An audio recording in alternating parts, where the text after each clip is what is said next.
My Bitcoin exchange just froze my account, and I can't access my Bitcoin anymore. I've already written thousands of emails to support without receiving a response. I have nearly 10 Bitcoins stored there with a value of almost 1 million US dollars, and the whole thing is a huge mess. And now I don't know what to do. You see more and more messages like this these days, and I've also already received messages saying, what can I do? My exchange just froze my account. My Bitcoins are gone now. I can't access them anymore. And when I write to the exchange, they simply don't respond. The blog trainer also wrote an article about this because this is actually happening more and more frequently now. And we'll take a look at what you can really do about it. Because this has nothing to do with the exchange wanting to confiscate or freeze your Bitcoin. They have to do this to comply with regulatory hurdles or laws here. And there is also something called a tipping off prohibition. This means the exchange is not allowed to communicate with you initially. And that's why it initially looks like a confiscation. Yeah, like I keep sending messages to the exchange, but no one responds. No, they are obligated not to provide any information at first, so as not to hinder investigations into potential money laundering violations or something like that. First of all, I wouldn't necessarily recommend leaving coins on an exchange. I mean, you can do it, but there's always a third-party risk, and something can always potentially happen, like hacking, theft, whatever. You're definitely safe if you have a hardware wallet. I always tell you that. Get yourself a Dresser hardware wallet. I'll put a link down here. With the code Bitcoin Hotel, you also get 10% off the purchase of such a hardware wallet. The story at the beginning was, of course, just a made-up story. Of course, my Bitcoin isn't really being censored or blocked, but I say, you just hear stories like that quite often right now. And now we want to look at why that is. Here you can already see money laundering is a very, very important point. And we simply see that they are subject to the European National Money Laundering Act. This refers to the exchanges, as well as the corresponding regulatory requirements.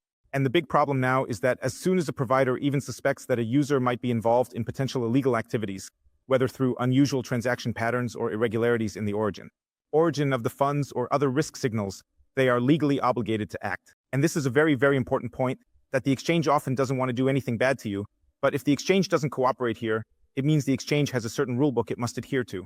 And if it doesn't cooperate here, then trading is simply suspended by the exchange. This means the exchange is no longer allowed to make any offers, no Bitcoin offers. Then the exchange receives sanctions, the exchange receives penalties, and so on. This means you could almost say there's a kind of extortion happening with the exchange.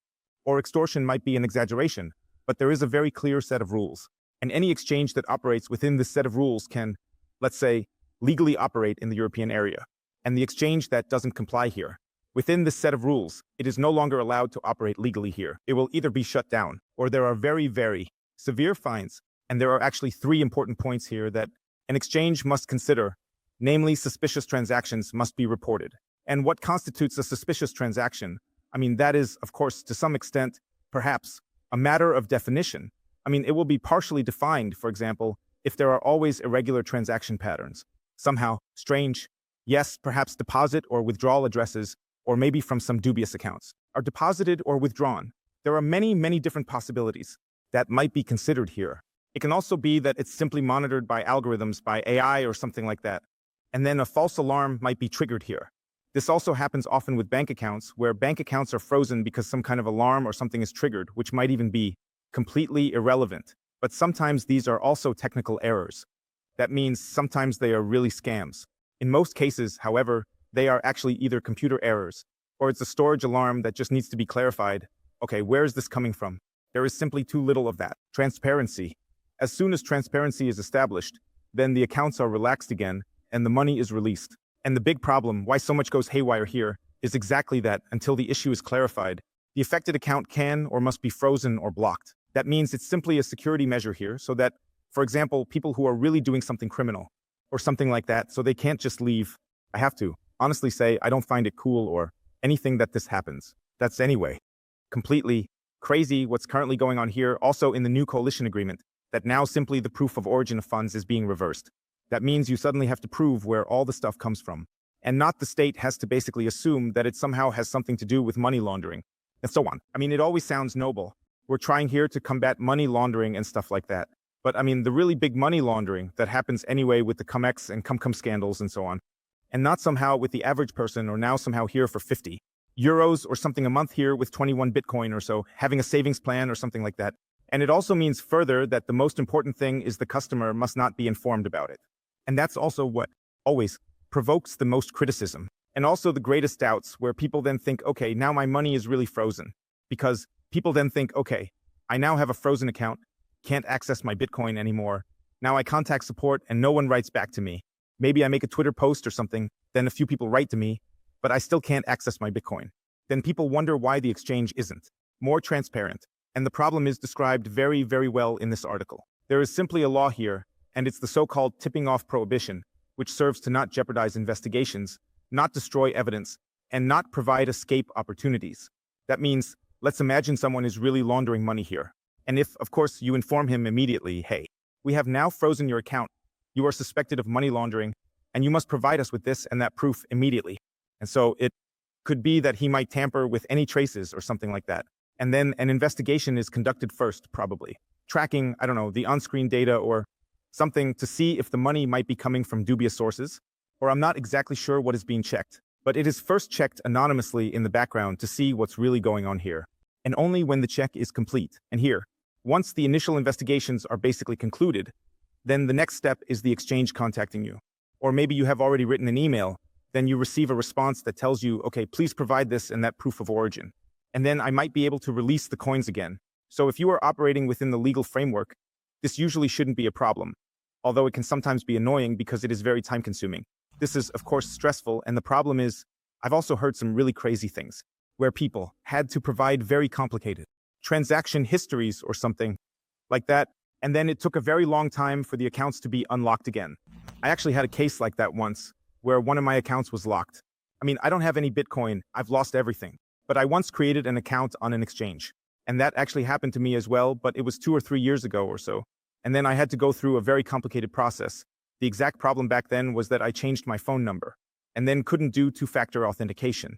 Then I wanted to change the phone number, and they wanted proof from me that the new phone number belonged to me and that I was indeed the person now getting access to the account. And I partially understand that you need to ensure security here. But it was so complicated because the problem back then was that the number wasn't my private number, it was a business number. I had to get a new SIM card so that I could have access to the exchange because the business number wasn't registered under my name and things like that. So it was really, really complicated. Somehow I managed to get back in, but I had to set up a new phone number just to regain access to the exchange. And if I hadn't done that, I wouldn't have had access to the coins anymore, which, as I said, were all lost. And if you want to avoid such stress, you can use something like coin tracking, where you have a transaction history and can easily send out reports. That's definitely a big recommendation, and I'll include a link below to coin tracking, a great tax report tool where you can also track your portfolio and things like that. With the code COTEL, there's also a discount if you sign up for a pro account. Or you can use services like 21bit Coin, which have an auto wallet transfer feature. This means that as soon as you buy Bitcoin there, the Bitcoin are immediately transferred to your wallet, meaning the Bitcoin never stays on the exchange. Because also, there something like a false alarm can potentially happen. And so on, I always recommend 21 Bitcoin here. With the code Bitcoin Hotel, you can get up to 20% off the fees. But if you set up the auto wallet transfer, then your coins never stay on the exchange. That means they can never really be frozen, so you're really in the clear here, just transfer money there. The coins then don't go directly to the account, but arrive directly in your wallet. That way, you're naturally even more secure. I mean, what you can also do is use some no KYC platforms or, for example, use some DeFi platforms. These are not recommendations for action or anything like that. Of course, this is also not suitable for beginners or anything like that. It can also be more complicated again. What is also possible, of course, is to emigrate to operate outside the European area. That is, for example, also a hack that very, very many people are doing now. So I now know so many people who just say, okay, I'm not only emigrating to get away from all the bureaucratic and tax issues in Germany, to escape all the chaos, but simply to be able to conduct all my Bitcoin transactions outside the EU. For example, many do this through Paraguay using the Paraguay cedula, or there are many, many different options. But it's certainly also an option, or you just stay here. In the German area, you do it with an auto wallet transfer. That is also highly recommended. Or you just record it, or you just leave. The risk that you might eventually be required to provide proof at some point. And then you have to somehow gather all the protocols yourself, which can be quite bothersome. In the blockchain article, there are a few more steps included on what you should simply do if something like this should happen. So first, stay calm, definitely not here. Somehow, aggressive communication or public accusations don't help. It further states here. Yes, I mean, that's something people often like to do. When the account gets blocked, you first send out what kind of a-holes are these, and so on. Yeah, that doesn't really help. Then contacting support doesn't really help initially either. At least the support knows, okay, there's someone who wants contact. and that you simply start the process here. Because sometimes it can really just be a mistake. Not even a suspected case, but simply a technical error, like the account being accidentally blocked or something. That can also happen sometimes, and then I believe it can be unlocked relatively quickly. Stay patient here, don't freak out, just chill. Of course, it's annoying on the other hand if you need to access your money. So, I've often heard of people needing to access their money but having to wait 2 or 3 weeks or so before they could get to it again. Seek legal assistance, that would be the next step if nothing else works. And from that perspective, you can really only say here, the big problem here is not the stock exchange, but the big problem is the regulation, the politics. That means write to your politicians. Vote with your feet. Go to countries where you are treated better. Go to countries where you have better legislation. Go to countries where the regulation might suit you better. Of course, you can do that. You can, of course, also get upset. Maybe it helps if you get upset, rant about people, long enough until something possibly changes. Or just wait, maybe someday. If Bitcoin becomes more and more established, then perhaps the EU regulations will simply have to change. If you simply can't keep up with other countries, it becomes unfair that companies in the EU tend to be at a disadvantage compared to exchanges that might operate outside the EU because they simply have much lower regulations. This also means that the costs for companies in the EU are sometimes higher than the costs for companies outside the EU, simply because the regulations here are much stricter than outside the EU. And here, you simply have a certain competitive disadvantage, or rather a competitive advantage if you operate as a company outside the EU. Feel free to write in the comments below whether your exchange or your Bitcoin, exchange broker, account, or whatever has ever been blocked. Here is something very important to share at the end. Not your keys, not your coins. This means as long as you keep your coins on an exchange, they are generally never really your coins.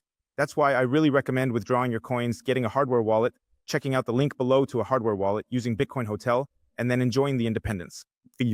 Until then, peace out.